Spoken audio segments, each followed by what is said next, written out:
Genèse 28 sur 1-22. Genèse 28 sur 1. Isaac appela Jacob, le bénit, et lui donna cet ordre. Tu ne prendras pas une femme parmi les filles de Canaan. Genèse 28 sur 2. Lève-toi, va à Padan-Aram, à la maison de Bethuel, père de ta mère, et prends-y une femme d'entre les filles de Laban, frère de ta mère. Genèse 28 sur 3. Que le Dieu Tout-Puissant te bénisse, te rende fécond et te multiplie, afin que tu deviennes une multitude de peuples. Genèse 28 sur 4. Qu'il te donne la bénédiction d'Abraham, à toi et à ta postérité avec toi, afin que tu possèdes le pays où tu habites comme étranger, et qu'il a donné à Abraham. Genèse 28 sur 5. Et Isaac fit partir Jacob, qui s'en alla à Padan-Aram, auprès de Laban, fils de Bethuel, l'Araméen, frère de Rebecca, mère de Jacob et d'Ésaü. Genèse 28 sur 6. Ésaü vit qu'Isaac avait béni Jacob, et qu'il l'avait envoyé à Padan-Aram pour y prendre une femme, et qu'en le bénissant il lui avait donné cet ordre. Tu ne prendras pas une femme parmi les filles de Canaan. Genèse 28 sur 7. Il vit que Jacob avait obéi à son père et à sa mère, et qu'il était parti pour Padan-Aram. Genèse 28 sur 8. Ésaü comprit ainsi que les filles de Canaan déplaisaient à Isaac, son père. Genèse 28 sur 9. Et Ésaü s'en alla vers Ismaël. Il prit pour femme, outre les femmes qu'il avait, Mahalat, fille d'Ismaël, fils d'Abraham, et sœur de Nebadjat. Genèse 28 sur 10. Jacob partit de Beersheba, et s'en alla à Tcharan. Genèse 28 sur 11. Il arriva dans un lieu où il passa la nuit, car le soleil était couché.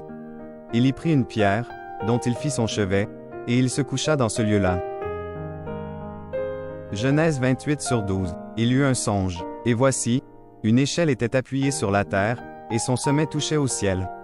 Et voici, les anges de Dieu montaient et descendaient par cette échelle.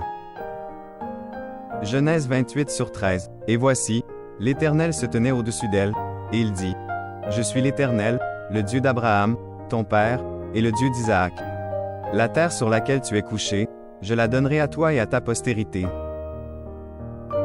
Genèse 28 sur 14. Ta postérité sera comme la poussière de la terre, tu t'étendras à l'Occident et à l'Orient, au septentrion et au Midi, et toutes les familles de la terre seront bénies en toi et en ta postérité.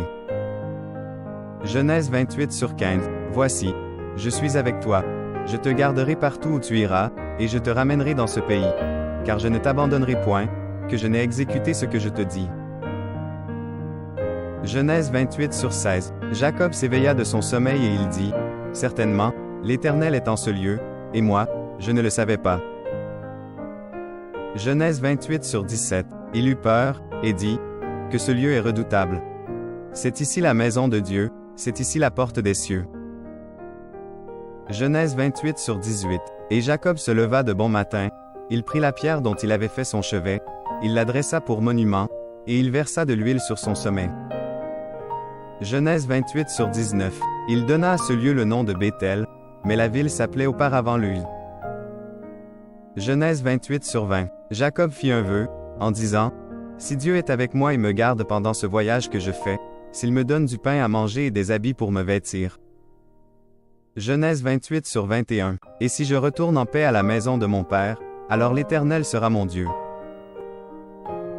Genèse 28 sur 22. Cette pierre, que j'ai dressée pour monument, sera la maison de Dieu, et je te donnerai la dîme de tout ce que tu me donneras.